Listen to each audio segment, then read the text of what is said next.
Mas Ari sak keluargane Mas Ari, Mas Ali. Aku iki dikira iso ning sejatine ora iso.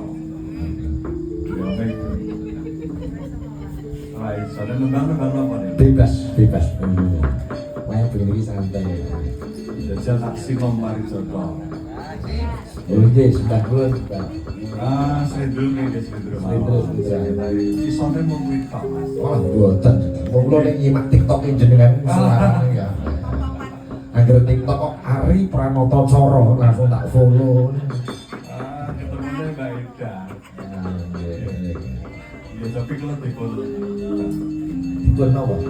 Dipun tempe. Kalau kita dipun jinggung.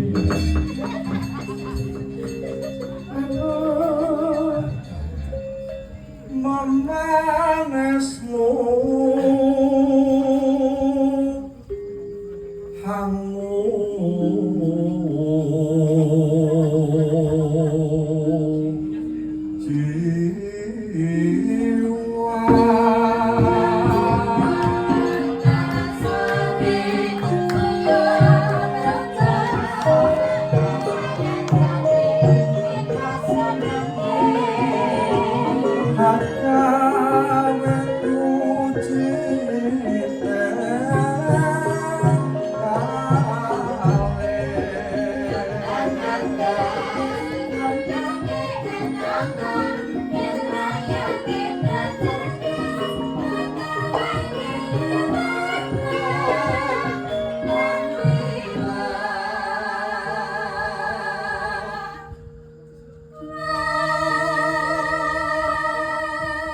niki senggakane episode kembang-kembang Mas Ari. Cocok kalian Pak Desumo tanduran kembang-kembang. Kula wingi kenyunes digawe Pak Desumo tanduran telung merno. Tri prakara utama. Nggih, badhe kula suwunke jimat asma niku kembang napa sing kula tandur teng sambungan niku. Rara apa kang sip yo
Luar biasa, aplaus tepuk tangannya ke Mas Ari. Matur nuwun, Mas Sigit, sehat, mungkin lancar.